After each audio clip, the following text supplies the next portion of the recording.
Vous allez bien? Vous m'entendez bien? Trop bien. Ça fait longtemps que je ne vous ai pas vu. C'était en tout cas depuis l'année passée. Oh, oh, oh. Crédit à Mathieu, qui l'a fait déjà l'autre jour. Donc, il faut rendre le crédit à ceux qui l'ont fait en premier. Ça fait plaisir de vous voir. Excusez-moi. Ça fait plaisir de vous voir. Je suis rentré du camp avec une petite crève, comme je pense 80% des jeunes et des vieux. Donc voilà, ça fait plaisir de vous voir. Ça fait plaisir de pouvoir partager avec vous ce matin. Je trouve que vous êtes beaux. En 2023, vous avez une nouvelle... vous êtes éblouissant. Merci. Moi, ça resplendit, mais autrement. C'est éblouissant, presque. Non, ça fait plaisir de vous avoir et de pouvoir partager un petit peu avec vous de ce qu'on avait sur le cœur, un peu avec le leadership pour cette année, pas forcément 2023, en fait, mais plutôt qu'est-ce qu'on a envie de vivre en tant que saison, en tant qu'Église. Et puis, l'année passée, on a vécu une année où c'était être béni pour bénir.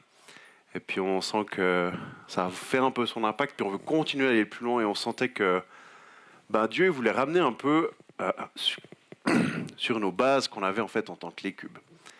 Et puis au travers de ça, on a vécu un week-end d'église qui a été fort, où Stéphane, il nous a vraiment, notre orateur nous a vraiment encouragé à pas rester dans notre petite zone.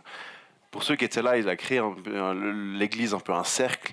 Et des fois, en fait, on est dedans, dans ce cercle. Et puis, on est tellement dans ce cercle qu'on n'arrive pas à sortir du cercle pour aller rejoindre ceux qui ont besoin d'être rejoints. Et c'était un peu cet encouragement à se dire, mais on a besoin de sortir un peu de ce cercle. Le cercle, il est bon parce que c'est là qu'on va se ressourcer, c'est là qu'on va trouver un peu notre zone de sécurité, et puis on va se faire enseigner. Donc, c'est bien. Par contre, c'est les moments où on doit apprendre à sortir du cercle, un peu sortir de notre zone de confort. Dans ce cas-là, on a envie de vivre, et ce qu'on sentait qu'on voulait vivre en tant qu'Église, c'était de retrouver un peu notre vision de base, de revenir à celle-ci, plutôt pas de la retrouver, puis de l'alimenter un petit peu à travers de ce fils, puis dans ça, comment ça nous fait sortir de notre zone de confort? Comment est-ce qu'on fait? C'est cool, moi j'aime le dimanche matin, j'aime être à l'église, j'aime être avec le corps, et pourtant c'est pas l'appel principal de Dieu. L'appel principal de Dieu, c'est aller dans toute une nation et faire des disciples. Et c'est bon de se retrouver, mais notre appel, c'est d'aller et faire des disciples. Et la vision de base de l'Écube, qui c'est qui connaît les 3 mots? 3 E. Anne, je pense que tu la connais, oui. Quelqu'un qui n'est pas Anne et Steve. Écoutez, équiper, envoyer. Oh là, vous êtes fort. Et vous savez ce qu'il y a après écouter, équiper et envoyer? Ah, il y a un autre truc. Non, c'est écouter pour baser notre vie sur l'appel de Dieu, équiper pour servir Dieu avec un caractère mature, et envoyer pour être témoin de Dieu dans notre monde. Et ça, c'est la vision de base de l'Écube. Et puis on trouve intéressant de la retravailler un petit peu, de faire un slogan un petit peu cool. Mais en fait, qu'est-ce que ça nous amenait là où est-ce qu'on a envie d'aller? C'est pas un slogan cool, c'est plutôt on a pris le temps de prier, pris le temps de regarder ce qui nous parlait, ce qu'on sentait le cœur de Dieu nous amener. Et puis on est arrivé avec ça. Écouter pour obéir, équiper pour servir, envoyer pour bénir. Et puis on sentait qu'on voulait développer un peu ça, parce que on avait envie de grandir, on avait envie de se laisser transformer. Et puis des fois, c'est des sujets. Écouter pour obéir, ça me donne pas trop envie des fois. C'est souvent l'inverse. Je sais pas vous, est-ce quand vous écoutez Dieu, vous lui obéissez tout le temps? Si vous me dites oui, je viens prendre des conseils chez vous. Tout de suite. C'est cool. Et on va essayer de travailler un petit peu ça et de le prendre ensemble, parce qu'en fait, ce qu'on a envie de vivre là, c'est pas nous, c'est pas le leadership, c'est pas seulement le leadership, c'est nous en tant que corps, c'est nous les cubes, c'est nous l'Église évangélique des Chalons. Et puis, on a envie de vous prendre avec nous pour vivre là-dedans et pour se laisser conduire, travailler, défier dans ces différents éléments. Amen. Ça fait ça. Je laisse un petit peu travailler parce que le Saint-Esprit depuis ce matin, il vient remuer le cœur, et je sais pas encore exactement où, mais on va y arriver. On croit, on a la conviction que pendant les temps qui viennent, Dieu, il a vraiment à cœur qu'on puisse l'écouter en premier. Des fois, c'est tellement facile, et moi, dans ma vie, dans nos vies, de se dire, mais on fonce. Des fois, c'est plutôt avant de réfléchir, on agit. Et puis, c'est quand la dernière fois que je me suis posé, et comme Samuel qui dit, parle, ton serviteur écoute. C'est quand la dernière fois que ça vous est arrivé? Moi, des fois, j'ai un peu quand je prépare un message, là, je préparais des messages pour le camp, et puis j'essaie, tu lis ta Bible, tu dis, bon, où est-ce qu'on va, on a un sujet et tout. Puis d'un coup, après 2-3 heures, le syndrome de la page blanche, j'ai fait, oups, j'ai oublié le plus important. Qu'est-ce que tu as envie de leur dire à ces jeunes, Jésus? Puis je dis là, non, mais c'est pas possible, j'ai pas fait 3 heures en essayant de faire un truc de mes propres forces. Bah si. Et le nombre de fois que ça nous arrive de se dire, mais en fait, on oublie de faire la première étape. Parce que, je sais pas vous, mais moi je trouve qu'on est dans un monde où le silence, c'est compliqué de le trouver des fois. Pas forcément en termes que de bruit. Alors je vous assure qu'au camp, c'était compliqué de le trouver. Les heures de sommeil furent courtes, les basses bien là. Mais c'est les moments où vraiment on est dans le calme. Je fais exprès de laisser un petit peu de...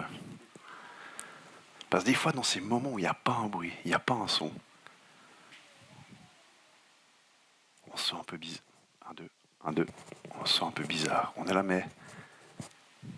Voilà, il manque un truc. Et des fois, c'est peut-être le meilleur moment pour se dire, ok, Seigneur, parle. Je t'écoute. Qu'est-ce que tu veux me dire pour cette année 2023? Où est-ce que tu as envie de me donner? Qu'est-ce que tu as envie qu'on vive en famille? Qu'est-ce que tu as envie que je vive avec mes finances? Qu'est-ce que tu as envie que je vive au niveau du travail? Où est-ce que tu as envie de m'amener? Où est-ce que tu veux que je sorte de ma zone de confort, en fait? Où est-ce que tu veux nous amener dans mon couple? Où est-ce que tu veux m'amener? Et je crois que c'est la première question qu'on a envie de se poser en tant qu'Église et qu'on se pose et qu'on veut continuer à se poser et qu'on doit continuer à se poser en tant qu'individu, c'est ok. Parle, je t'écoute. Et puis parle, je t'écoute. Et puis il y a le deuxième qui vient après, c'est l'obéissance. Parce que je trouve des fois, la première partie, ça joue. La deuxième, c'est un peu plus compliqué. Et j'ai témoigné pendant le camp où il y a une fois dans le train, on était dans le Leb. Et c'est rarement que ça m'est arrivé. Et je sais pas si tout d'un coup, vous avez le regard qui se pointe vers quelqu'un. Et tout d'un coup, il y a le Saint-Esprit qui vient me dire, mais va lui dire quelque chose qu'il a aimé. Et je ne l'ai pas fait. Des fois, on a besoin aussi de témoigner que quand ça ne va pas. Et je vous assure, c'est venu me travailler pendant un moment. J'avais juste un mot à dire. Ça m'aurait pris 5 secondes. Si ça lui parlait pas, c'est pas grave, j'aurais dit à quelqu'un que Dieu l'aime, donc au final, j'avais pas tort. Mais j'avais juste 5 secondes de ma vie où je dis, en fait, il fallait que je sorte de ma zone de confort et que je rentre dans l'obéissance. Comment est-ce qu'on laisse Dieu venir travailler ça dans nos cœurs? Comment est-ce qu'on le laisse venir nous chercher? Et j'ai pensé à l'exemple de Jonas. Pour ceux qui connaissent et ceux qui ne connaissent pas, je vais lire dans Jonas 1, verset 1 à 3. L'Éternel adressa la parole à Jonas, fils d'Amittai. En ces termes, mets-toi en route, va à Ninive, la grande ville, et proclame des menaces contre ses habitants, car l'écho de leur méchanceté est parvenu jusqu'à moi. Jonas se mit en route pour s'enfuir à Tarsis, loin de la présence de l'Éternel. Il descendit au port de Jaffa et il trouva un navire en partance pour Tarsis. Il paya le prix de la traversée et descendit dans le bateau pour aller avec l'équipage à Tarsis, loin de la présence de l'Éternel. Jonas, il a entendu la parole de Dieu, il l'a écoutée, il est parti. Il n'a pas obéi. Et moi, je trouve, et quand je dis, mais ok, des fois, on est un peu pareil. Et je crois qu'en tant qu'Église, des fois, on peut être pareil parce que, pour Jonas, ça devait pas être très cool d'aller dire à des gens qui vont tous crever, quoi. En gros. C'est pas hyper encourageant de dire, franchement, entre dire Dieu t'aime ou dire attention, tu vas mourir, la responsabilité, elle est un tout petit peu différente. Et comment les gens vont le recevoir aussi. Donc, moi, j'aurais probablement fait la même chose que Jonas. Et ce que je trouve incroyable, c'est que, Vous avez souvent entendu l'histoire de Jonas qui se fait avaler par un poisson. Et Jonas, en fait, il a un moment de repentance. Et puis, j'ai envie de dire littéralement. Le mot repentance, ça veut dire changer de direction. Alors tout d'un coup, Jonas, il se rendait là, et puis littéralement, il est revenu en arrière. Dieu l'a appelé une deuxième fois. Il dit, Jonas, va à Ninive. Et là, Jonas, il écoute. Là, Jonas va à Ninive, et il va apporter ce que l'Éternel lui a parlé. Je voulais vous lire un petit peu qu'est-ce qui se passe en fait. Parce que je trouve qu'il y a un truc qui est assez impressionnant, et je vais vous lire le Jonas au chapitre 3. L'Éternel adressa la parole une seconde fois à Jonas en ces termes. Mets-toi en route, va à Ninive, la grande ville, et proclame là-bas les messages que je te communique. Jonas se mit en route et se rendit à Ninive, comme l'Éternel le lui avait demandé. Or, Ninive était une ville extrêmement grande. Il fallait 3 jours de marche pour en faire le tour. Jonas entra dans la ville et commença par y marcher toute une journée en proclamant « Dans 40 jours, une catastrophe viendra sur Ninive !» Les habitants de Ninive crurent en Dieu et publièrent un jeûne.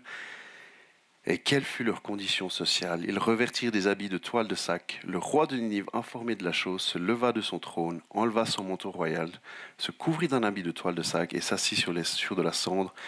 Puis il fit proclamer ce décret dans Ninive. Par ordre du roi et de ses ministres, il est interdit aux hommes comme aux bêtes, petits ou gros, bétail, de manger quoi que ce soit, de paître ou de boire de l'eau. Hommes et bêtes doivent se couvrir de toile de sac et crier à Dieu de toute leur force, que chacun abandonne sa mauvaise conduite et les actes de violence qu'il commet. Qui sait, peut-être Dieu se ravisera-t-il et décidera-t-il de changer de ligne de conduite en abandonnant son ardente colère, de sorte que nous ne périront pas. Lorsque Dieu constata comment les Ninivites réagissaient et abandonnaient leur mauvaise conduite, il renonça alors à faire venir sur eux le malheur dont il les avait menacés. Il s'en abstint. Moi, je trouve incroyable dans ce texte-là, parce qu'en fait, de l'écoute et de l'obéissance de Jonas, il y a quelque chose qui s'est passé à Ninive. Alors que le plan de Dieu, c'était, le plan de Dieu. Le jugement, c'était qu'ils n'étaient pas dans la bonne ligne et qu'ils commettaient des atrocités, etc. Et que Dieu allait juger. Et des fois, je me pose la question, si Jonas n'était pas allé pour la deuxième fois, il se serait passé quoi? Il se passe quoi quand nous, en fait, on ne rentre pas dans l'obéissance que Dieu nous demande? Il se passe quoi dans les moments où on aurait pu faire la différence dans la vie de quelqu'un? Et je crois que Dieu, il est plein de grâce, et Dieu, il est amour, et il va venir toucher ces personnes. Mais des fois, je dis, mais en fait, nous, ce qu'on aurait pu faire, notre responsabilité, est-ce que ça aurait amené, qu'est-ce que ça aurait changé dans la vie de quelqu'un? C'est pas pour nous mettre un joug, un jugement, mais c'est plutôt de se dire, Dieu, il a envie d'être partenaire avec nous. Dieu, il a utilisé son peuple, il a utilisé ses prophètes, il nous utilise, nous, pour établir son royaume sur cette terre. Et c'est pour ça que quand on l'écoute et qu'on prend le temps et de se dire, mais on a envie d'aller de l'avant, je crois que là, on a notre responsabilité de se dire, ok, je te fais confiance, je sors de ma zone de confort, j'y vais. Même si ça me dérange un petit peu, même si je sais que je vais peut-être être un peu ridiculisé, mais le ridicule est si vite passé. Comment est-ce qu'on va se laisser transformer et diriger par lui? Puis la question pour nous, je dis, pour certains, vous êtes plutôt dans l'optique, ok, c'est peut-être le moment que je commence à écouter, et que je me pose, et que j'arrête, que je me... Prenez peut-être des débuts de 16 d'année, ok, là je me pose. Qu'est-ce que tu as envie de me donner pour 2023? Qu'est-ce que tu as envie que je vive? Qu'est-ce que tu as envie de transformer dans ma vie, dans ma famille, dans mon couple? Là où est-ce que tu as envie de nous amener, m'amener? Puis pour d'autres, vous savez, où on sait, et puis c'est plutôt de rentrer dans l'obéissance. Être d'accord de faire cette prise de risque. Et le premier pas, c'est toujours le plus compliqué. C'est toujours la première marche qui est un peu dure. Après, une fois qu'on rentre dedans et qu'on voit que Dieu il nous conduit et que Dieu est avec nous dans ces moments-là, ça va tout de suite mieux. Est-ce qu'on a envie de faire le premier pas et de l'écouter? Ça va jusque-là? Ça vous encourage? Ça nous encourage? Amen. On a envie de vivre une saison pour l'écouter, lui.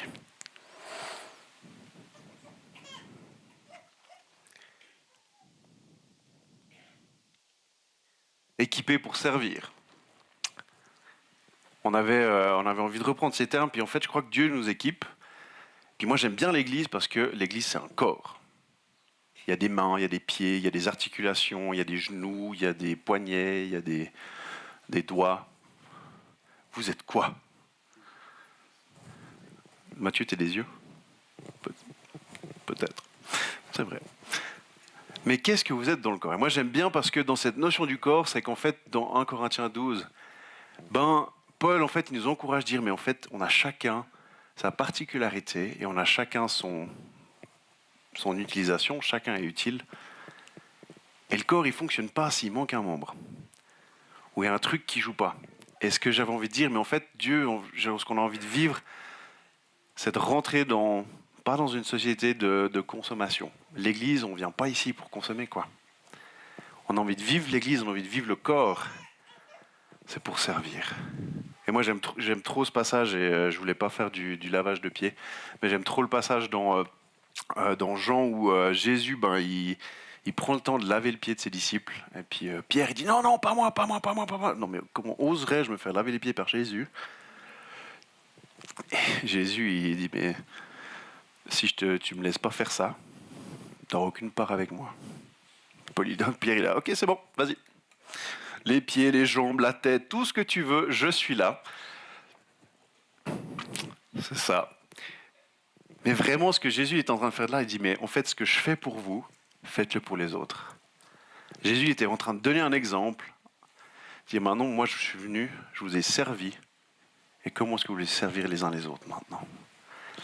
Et ça, pour moi, ça rentre pas mal dans cette idée de corps, parce que le corps, chaque membre peut servir un autre. Si moi, en tant que pied, il me manque la cheville, je vais pas aller loin, ou je vais probablement m'écrouler tout de suite. Enfin, je sais pas exactement comment ça marche. Mais il va me manquer un truc. Ça, c'est sûr. Et on a besoin des uns des autres de construire ensemble et de se laisser, guider, de se laisser équiper. Et se dire, ok, comment cette année, en fait, est-ce qu'on va sortir de notre zone de confort? Parce que des fois, c'est facile d'en rester dans les choses qu'on connaît bien. Puis c'est juste, moi, je trouve que c'est bon d'utiliser ses forces. Et c'est cool. Puis je sais qu'il y a des moments dans la vie où je sais que Dieu m'appelle à grandir dans quelque chose. Et puis je suis là, t'es sûr, vraiment? J'ai pas vraiment envie d'aller là. Ça me paraît un peu compliqué, ça me paraît un peu de ma zone de confort. Et pourtant, je dis ok. Et là, j'ai repensé à l'histoire de Moïse, dans Exode 4, au verset 10-12. Ah Seigneur, dit Moïse, je n'ai pas la parole facile. Cela ne n'a dit d'hier ni d'avant-hier, et cela ne s'est pas amélioré depuis que tu as commencé à parler à ton serviteur. J'ai la bouche et la langue embarrassées. L'Éternel lui répondit, qui a doté l'homme d'une bouche? Qui le rend muet ou sourd, voyant ou aveugle? N'est-ce pas moi, l'Éternel? Maintenant donc, vas-y, je serai avec toi. Je serai moi-même avec ta bouche, et je t'indiquerai ce que tu devras dire. Et moi, ce que je trouve cool dans ce passage, c'est que Moïse, il vient avec son...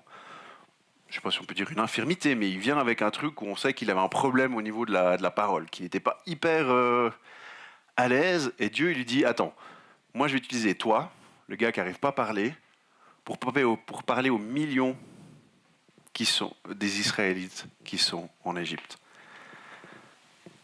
Est-ce qu'il était prêt? Non. Est-ce qu'il se sentait compétent? Pas du tout. Qu'est-ce qu'il a fait? Dieu lui dit, mais t'inquiète, je m'occupe de toi. C'est moi qui vais t'équiper. Et comment est-ce qu'on va se laisser équiper par Dieu dans cette année?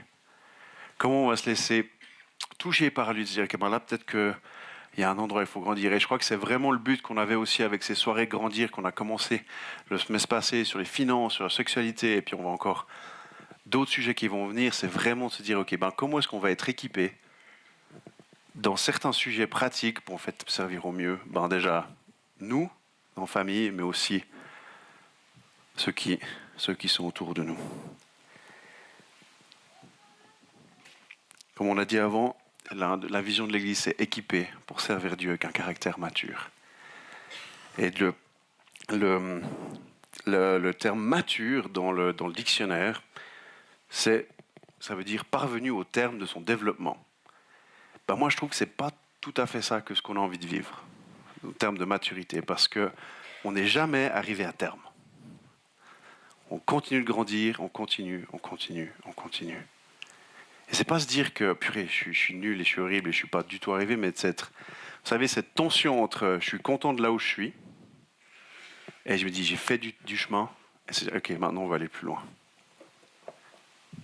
Et des fois, je sais pas vous, mais quand on est suisse, on aime bien notre petit. Qu'est-ce qu'on est confortable. Oh, je vous assure, qu'est-ce que j'étais content de retrouver mon lit. Vous n'avez pas idée, j'étais bien dedans. Enfin, une nuit, pas de bruit, le confort, le silence. Mais c'est rarement dans le confort que Dieu nous fait grandir. C'est rarement dans les moments où ça bouge pas qu'il y a de la croissance. C'est plutôt dans les moments où ça vient bouger un petit peu. C'est plutôt dans le chaos que tout d'un coup on doit dire « Ouh là là, attends, faut que je trouve un truc. » Et que c'est là qu'il y a de la croissance. Et si on veut grandir, si on veut de l'avant, on doit se mettre dans des situations qui vont être un peu, pas tout à fait confortables des fois, ou pas du tout.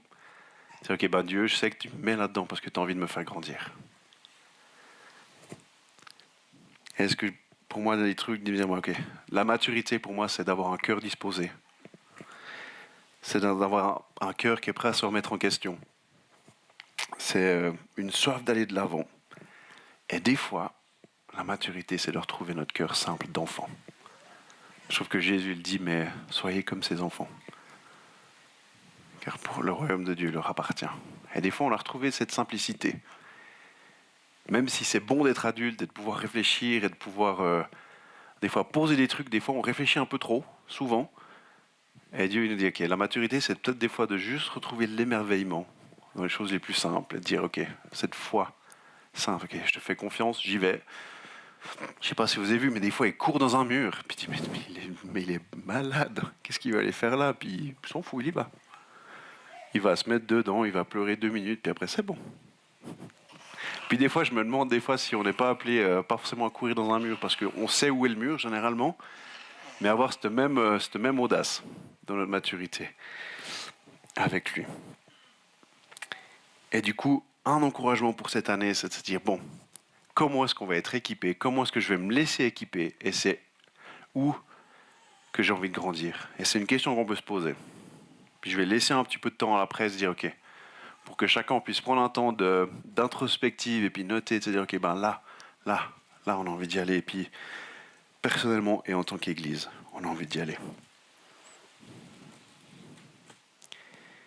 Et le dernier, envoyé pour bénir. On a parlé d'être béni pour béni.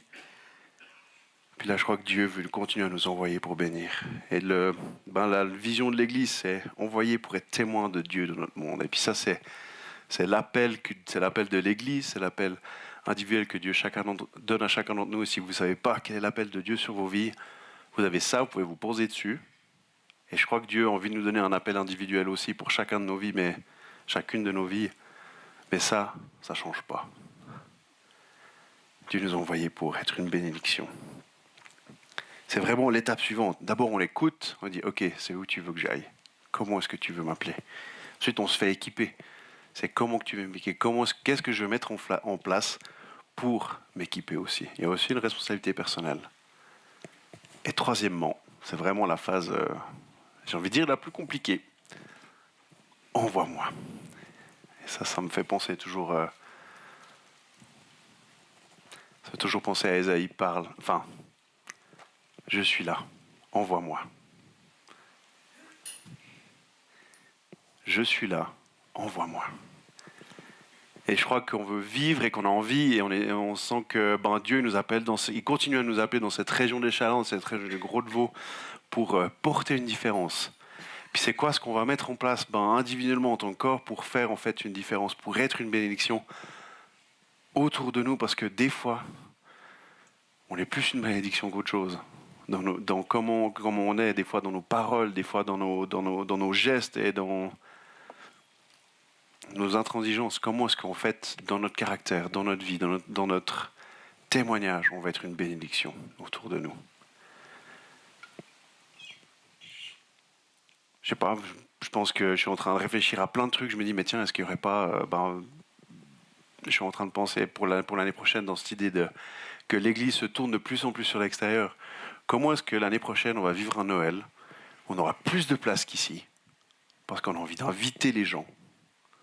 Et là, il y a un moment où c'est trop bien, parce qu'en fait, Noël, tout le monde, c'est normal, presque normal de venir à l'église, si je peux me permettre. Mais du coup, ça ouvre plus d'espace, qu'on ouvre des espaces, qu'on ouvre des moments pour qu'on s'envoie nous-mêmes, si je peux me permettre. C'est-à-dire que l'église, en fait, elle soit une lumière. Et on ne cache pas la lumière. Peut-être qu'on va enlever le petit cache et qu'on retrouve de la saveur. Moi, par exemple, je me suis dit que l'année passée, dans mon rôle de pasteur, c'est facile d'être qu'avec des chrétiens. Je mange avec des chrétiens, je bois avec des chrétiens, je travaille avec des chrétiens, mais franchement, mes collègues de travail, c'est hyper facile avec eux parce que on prie ensemble, c'est incroyable. Dieu a vraiment apporté une bénédiction. Mais non, mais je rigole un petit peu, mais je dis là, mais Dieu, c'est où en fait, moi, j'ai besoin de faire partie. En fait, si je vais être témoin, je vais être la lumière, je vais être envoyé pour bénir, j'ai besoin d'aller. Je dis, je vais faire quoi? Du coup, je sais pas, moi j'aime bien faire à manger, j'aime bien faire du pain. J'ai essayé de faire du pain plusieurs fois, j'aime bien, j'ai un four à pizza. Et je me suis dit, en fait, à Sugnan, il y a un four à pain qui est allumé une fois par mois. Je dis, en fait, ce serait incroyable que j'aille faire du pain. Ou que j'aille faire partie de l'équipe qui gère ça. Parce qu'on a besoin de se mettre... On est dans le monde, en fait. On n'est pas du monde, mais on est dans le monde. Et si on veut pouvoir envoyer pour bénir, si on veut pouvoir être envoyé pour bénir, en fait, on a besoin vraiment d'être avec ces gens. On n'est pas comme eux, parce que Dieu nous appelle et nous sanctifie et nous met à part. Mais on est appelé à être là. Et si on reste toujours dans nos petits murs et dans ce qu'on a partagé au week-end d'église, dans ce cercle qui est fermé, là, en fait, on est en train de rater la partie d'être envoyé. Et comment est-ce qu'en tant qu'Église, on va se laisser sortir de nos murs? Et puis je crois qu'on va mettre en truc des places justement pour sortir, pour être beaucoup plus... que cette barrière, elle soit un peu perméable. Enfin, elle soit pas un peu, mais complètement perméable. Que les gens puissent rentrer et que nous, on puisse sortir aussi. Donc je vous encourage à développer, à trouver les endroits où on n'est pas que entre chrétiens, parce que c'est bon et c'est riche et on veut être envoyé. Et souvent, des fois, moi je dis, c'est tellement facile d'être envoyé au loin. On se dit, la mission, c'est facile de se dire que la mission, c'est au loin, mais en fait, c'est de faire une différence là où on est, dans notre commune, dans notre région. Parce je ne vais pas vous envoyer, vous, 200. Je ne pense pas que les 200 vont se dire, je vais aller en Afrique, ou en Asie, ou ailleurs. C'est peut-être aller 5%, grand max. Puis le reste, on va rester ici. Et du coup, qu'est-ce qu'on va faire quand on est ici? C'est quoi ma mission? C'est quoi mon monde? On peut se poser la question. Comment est-ce que je peux être envoyé pour bénir mon monde? Ça va jusque-là? Amen. Ça vous donne envie? Ça vous défie un petit peu? Parfait. Très bien. Moi aussi. Ça me défie. Et comme on l'avait dit, ces trois choses d'écouter, équiper, envoyer, on avait vraiment envie de les passer au travers de ce prise de sortir et de ne pas être dans notre zone de confort. Et c'est un peu le tout qui va dire, mais est-ce que cette année, pas forcément cette année, mais est-ce que pendant cette saison, on va être OK de se laisser défier? Est-ce que tu vas être OK de te laisser défier par Dieu? Parce que je crois que c'est un positionnement qu'on doit prendre. Parce que soit on peut dire, non, moi je bouge pas, je suis bien sur mon cul sur ma chaise, j'écoute, je suis tranquille, j'ai pas envie de bouger. Ou dire, OK, Seigneur, ça me fout un peu les boules, OK, mais j'ai envie que tu viennes me travailler. Et si vous le dites, il va le faire. Ça, je vous promets. Je me souviens d'un gars, quand j'étais en camp, il a dit, quand j'ai demandé à Dieu de venir travailler mon cœur pendant que j'étais à l'armée, il a dit, j'étais pas sûr que c'était une bonne idée de faire cette prière.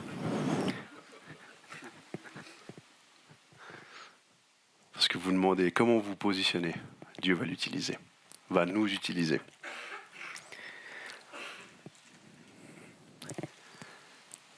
Et puis c'était intéressant, ce matin on parlait on avait vraiment ce sentiment que si on fait ça, c'est seulement parce qu'il y a Jésus dans nos vies. Et c'est seulement parce qu'on veut l'écouter. Et c'est seulement parce qu'en fait on veut être aligné avec ce qu'il nous demande. Parce qu'on peut le faire, et si on essaie de le faire par nos propres forces, je pense qu'à partir de E, on va se planter. On va pas arriver jusqu'à écouter si on essaie de faire avec nos propres forces. Mais c'est se dire, ok, Jésus, moi dans cette saison, je dis, ok, moi j'ai envie que tu viennes me défier, j'ai envie que tu viennes me conduire, j'ai envie de compter sur tes forces. Parce que c'est dans mes faiblesses que lui travaille. Alors si vous ne vous sentez pas prêt, si vous ne vous sentez pas capable, si vous sentez que vous n'avez pas les compétences, très bien. Parce que comme ça, cela vous donne l'occasion de faire confiance à Jésus. Et c'est là qu'on est dans le juste et qu'on est bien. Ça ne veut pas dire que vous ne devez rien faire, qu'on ne doit rien faire. Ça veut juste dire que nous, on fait notre part et lui, il fait la sienne. Amen. Alors laissons-nous encourager, défier par Jésus cette année, par Dieu. Et c'est quelle heure? Ouais. Je pense que aussi c'est cool si vous prenez, on va prendre 3-4 minutes où chacun on fait un peu on prend du temps c'est entre vous et Dieu. C'est entre moi et Dieu et de se dire ok en fait là-dedans c'est quoi ma part? J'en suis où? J'en suis où dans l'écoute? Est-ce que c'est facile pour moi de prendre ces temps où je m'arrête et je dis ok parle? Est-ce que vous êtes plutôt en train de dire moi c'est plutôt dans l'obéissance que j'ai envie de grandir? On se dit moi j'ai envie d'être équipé en fait pour tel et tel aspect. Je pense que certains vous sentez qu'il y a un appel de Dieu sur vos vies. Et c'est plutôt de se dire, ok, en fait, comment est-ce que je vais m'équiper? Comment est-ce que je vais me former? Comment est-ce que je vais mettre des choses en place qui vont venir m'amener dans l'appel de Dieu? Certains, c'est plutôt de se dire, c'est plus rester dans le statu quo. Et plus rester en tant que consommateur. On est acteur, on est un corps, on travaille ensemble. Et on a tous sa place, on a tous son rôle. C'est comment est-ce que moi je vais me mettre en route pour servir? Et d'autres, c'est plutôt dire, Seigneur, je suis là, envoie-moi. Alors je vous laisse 3 minutes.